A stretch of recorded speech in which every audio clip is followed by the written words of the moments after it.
Alright, goddammit. Let's do this for real this time, though. But actually...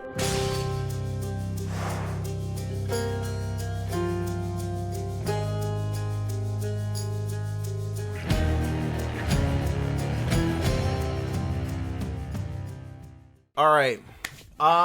Okay, listen. This video is a long time coming. I know I said I would do this like a billion years ago, but now I'm actually going to do it. I've tried to like write out a script and like fucking, oh, this is the fucking structure and paragraphs and all that but dude, I'm not good at that, so I'm just gonna fucking freeball this review with some bullet points, and we'll see how it works. And very heavy editing. What was that? I think something just broke. But very heavy editing, like heavy, like real heavy. Anyways, let's move on. Hades, action roguelike game developed by Supergiant. It's a really fun game with a very very good feel to it. You know what I mean? So it's like the game feels really good to play, and that's like one of the most important parts of playing a video game to me. Honestly, is like the fucking movement and the combat's got to be crisp. And I mean, this game has got it. You know, the movements, it's good. The dashing and the like attacks and stuff, it's just like it all kind of blends together. So you've got like you move, and then you can dash, and then you can like hit stuff with a sword, but then like you don't interrupt anything. It kind of just like happens, and then you can like dash attack, but then like do that twice and then keep hitting with your sword, and then you've got your special move, and it all kind of just like combines together, and it's really good. It's fantastic. It's one of the best feeling games that I've played in a long time. And that's just a big plus, is the fact that it feels so satisfying to play, and all that. So yeah, there's point number one. The whole game is basically you're this character named Zagreus, and you are the son of Hades, who's the god of the underworld. The whole game is revolving around you wanting to escape the house. So you want to get out, you want to see what's out there. The whole game is about that process of you leaving the house, not only to see the world outside, mostly because you want to figure out what happened to your real mother. There's a lot in between here and there. 4 entire sections of it, actually. So if we look at the first section, we've got the very like end, or I guess technically the beginning of the game, but like the end of punishment and sin and whatever. But the game starts here, and then it's like real dark and cramped, and it's the fucking the architecture is like run down, and everything's kind of not good. You got traps that are like, oh, these rusty spikes come up from the floor, and it's like, the overall feel of it's kind of just like, oh, this is, a rundown place for no good, bad people that, don't deserve. And, the enemies that you're fighting there also fit, which is another thing that this game really does very well, is that all the enemies seem to kind of fit where they like are located in the game. So you've got like this first place is just like all the greedy dudes. So you got like real fucking like blobs that just like kind of throw their entire weight at you, and then you've got like floating heads of just like nameless people that have just probably done really bad stuff, and then you got like these fucking giant fucking burly dudes with big blunt objects that just bow, and you know what I'm saying, and you gotta kill them so they don't kill you. You go a step up, and then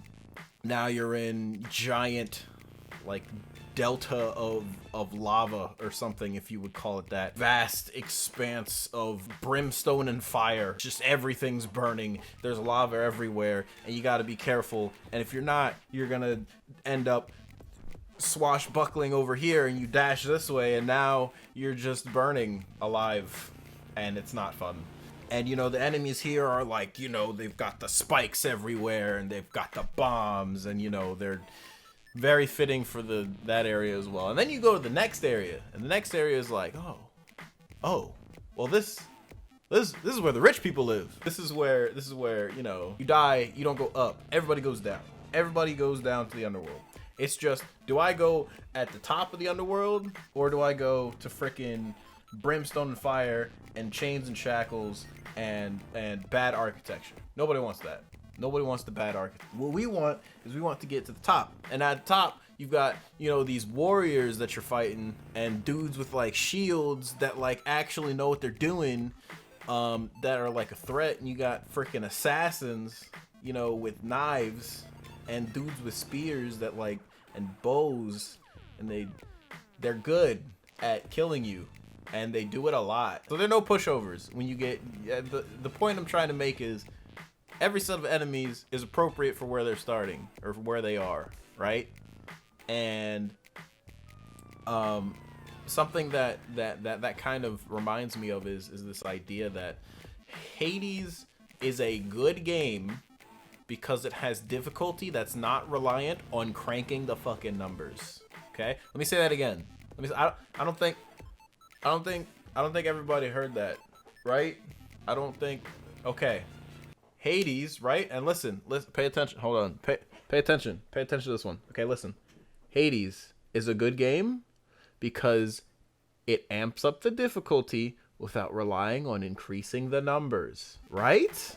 Right? Now, don't get me wrong. Obviously, right? Of course, obviously, as you go up, obviously the numbers will get cranked a little bit. But it's not like, oh, this is the same dude I just fought, except now he's like level 50 and has 20,000 health instead of 200. And it's like, well, what the fuck am I just, well, like, I got, you know, you got me out here freaking with my sword, and then you want me to attach a freaking, you know, gun to it, and then, you know, you want me to freaking, you know, attach some other shit. It's like, what do I have all this for if he's just gonna do the same thing?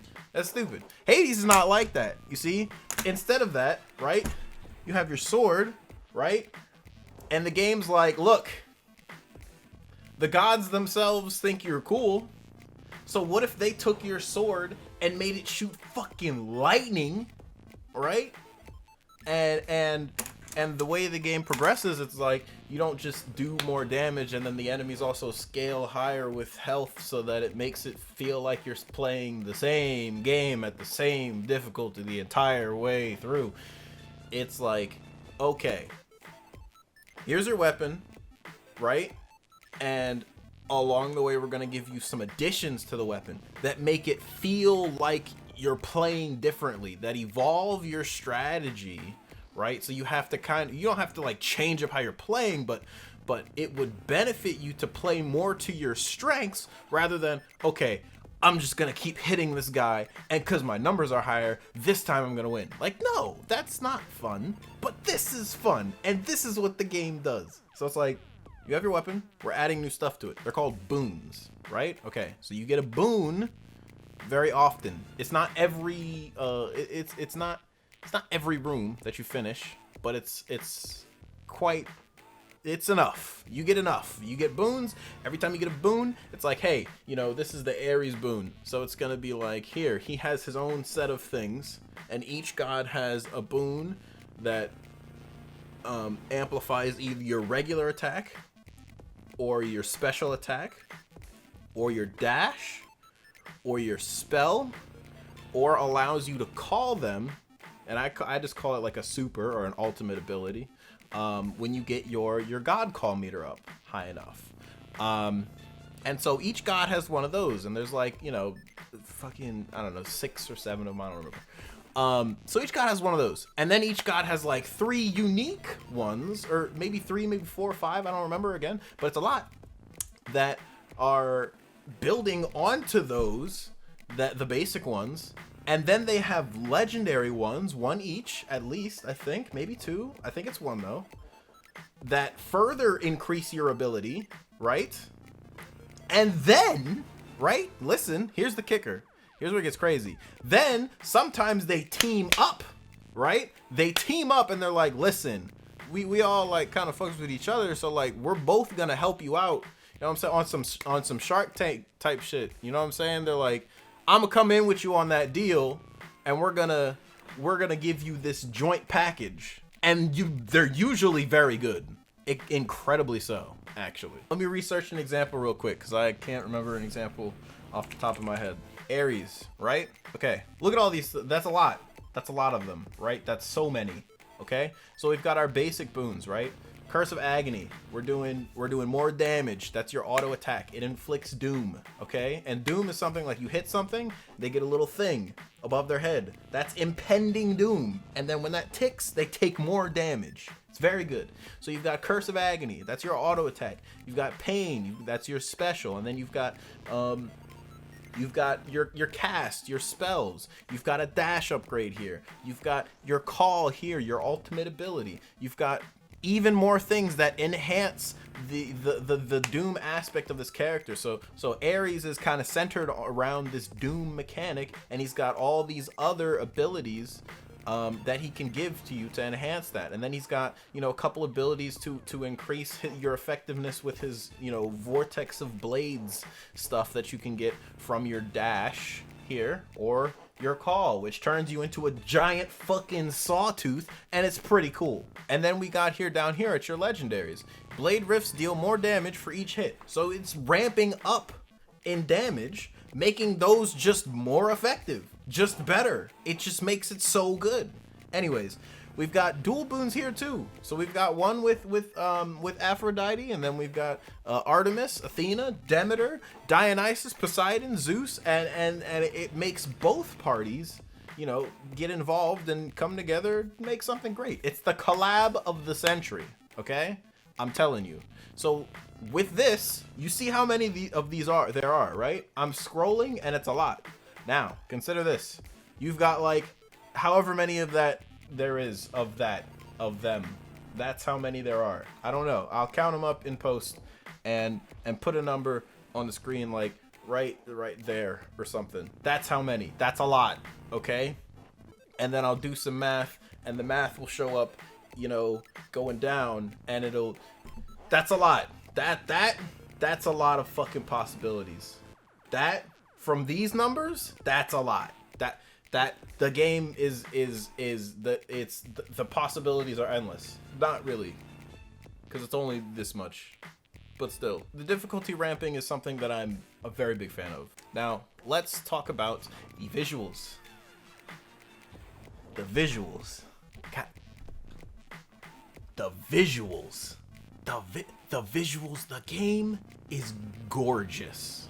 Okay, the game is fantastic. Okay, the art, great. Like I said earlier, every floor kind of has its own design and stuff, and the enemies are designed kind of around that, and it's very good. Look at all the character art, like look at bang, bang, bang, bang, bang, all that, you know what I'm saying? And they all look phenomenal. Everyone in this game is like very incredibly beautiful somehow. It is just like, wow, you guys just did a really good job, not only with character design, but also with the actual art of the characters themselves, and even going further beyond that, you know, the design of the house, you know, the design of all the different rooms. It's just it all works, and it's all beautiful, and it's just like, wow. And kind of building even more from that to get into a more gameplay side of the design of some of these things. Like, you can tell what things are going to do because they're designed to be able to make you tell that they're going to do. So they're designed very well, is what I'm trying to say. For example, you look at an enemy, and this enemy is designed as a small, scrawny, you know, little skeleton man with a hood, right? And a stick that looks like some kind of magic wand or staff. So you can take a wild guess and say, wow, that's probably going to do some kind of magic or shoot some kind of death ball at me. And you'd be correct. It's not a very far stretch of the imagination to make that conclusion. You know, in the second level, you've got these big skeletons with bombs on their backs. And so you can make an assumption that he's probably going to throw bombs at you. Like every design is obviously telling. And every design is like, oh, this is this enemy. There's not a whole lot of whatever this is that I'm doing with my hands. There's not a whole lot of that.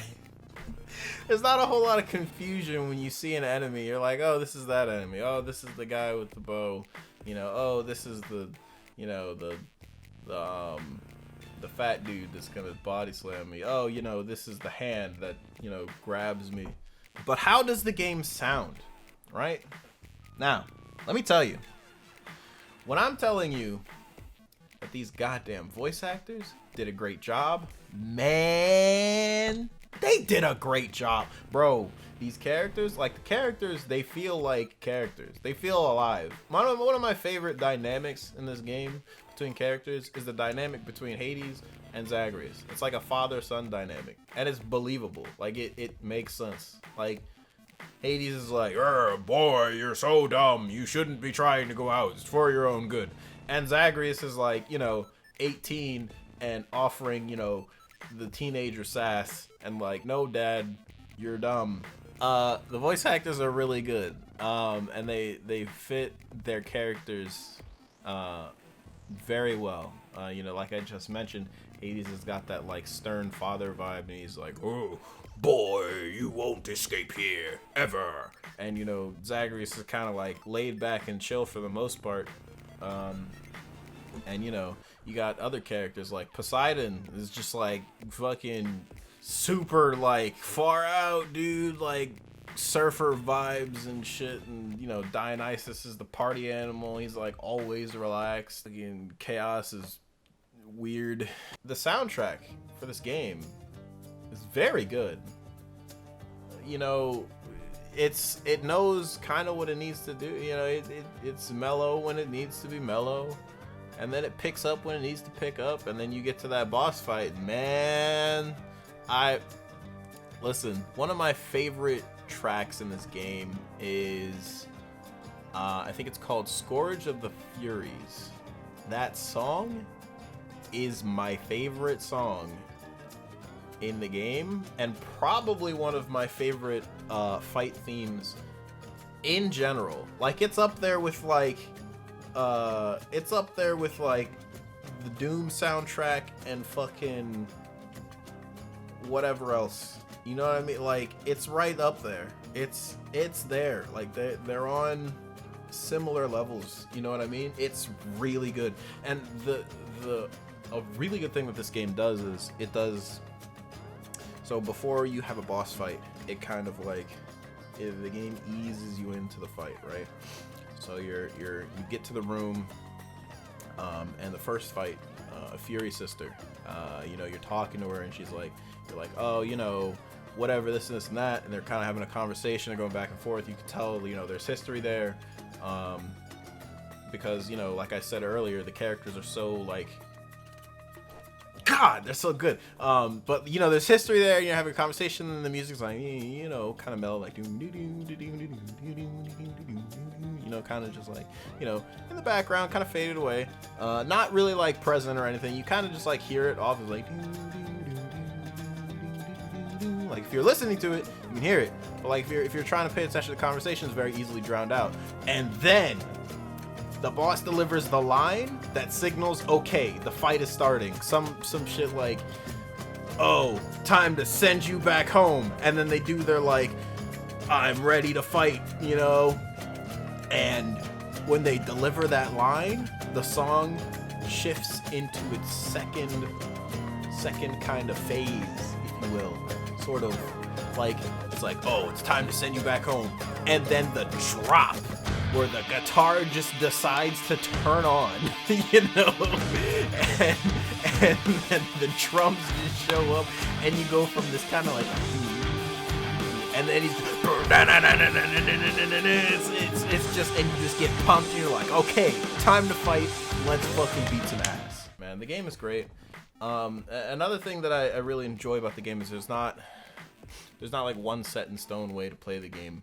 And what I mean by that is there's kind of like, so you play the game. I've been talking about the sword a lot because it's like the poster weapon of the game, right? You know, you fucking load up the Steam page, you see Zagreus kind of there with this sword, like, oh, you know, whatever.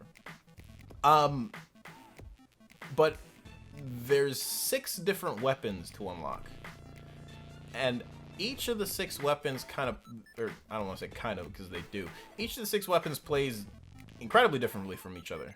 And then within the 6 weapons, right, each of the 6 weapons has 4 different forms. And so there's already, even without going to all the math and all that, like all these numbers we had earlier, like fuck all that.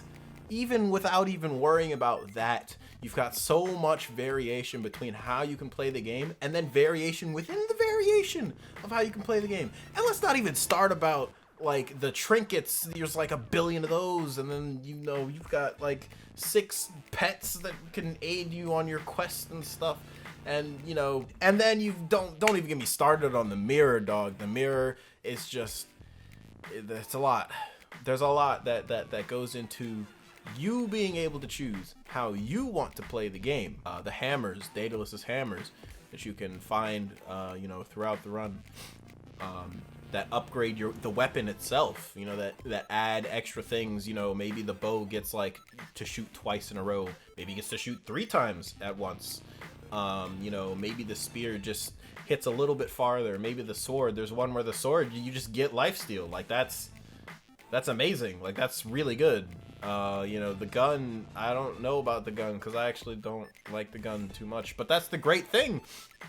I don't like the gun. Maybe you like the gun. I know a dude that really does like the gun, that says the gun is great, and I'm just over here like, okay, dude, that's cool. I just don't like the gun. I think it's kind of trash, but you know, that's the crazy thing, is you can play however you want. It's a good game. You should buy it. It's not that expensive. It's not that expensive. It's like $25. That's a lot less than $60. And 1,000,000% worth it. Let me read directly from the script. For the one time this whole, I'm gonna defer to the script to give my final verdict on this. So, according to the script, right, the holy scripture, as it were, overall, it's a fun game with incredible replay value. Each run is different, as expected of a roguelike, with variants on encounters, the boons you receive, chaos, the hammers, rewards, NPC encounters, free shit, the store, upgrades, mini bosses, and more. The charm and art of the game is fantastic. The characters feel like real characters, and the soundtrack is incredibly good and appropriate. A difficulty strategy that leads to less, like, you know, that was, you know, BS. You know, it's only because, you know, I need more numbers and all this kind of stuff. And more situations where you, the player, are either at fault or to blame for, or at fault for your failings, or similarly at fault for your victories, combined with kind of like a collection of simple mechanics that combine into a very fluid combat experience, leads to an incredibly satisfying gameplay loop that is also quite customizable with a variety of weapons, each with its own set of weapon variants. The game does everything it needs to do and more, and it does it incredibly well. Honestly, I would give this game a 5 out of 5. Thank you for watching my review. See you guys next time.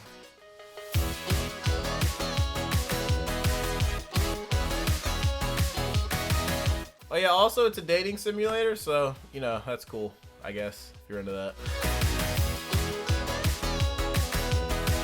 You know, speaking of things that sound,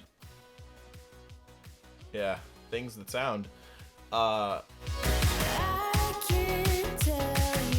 let's take for example, right, listen, right, look, and let me research an example real quick, because I can't remember an example off the top of my head. Heavy editing to take out all the miss words, take out the lack of English that I have. Yes, like all that whole part is just chopped. Anyways, let's move on.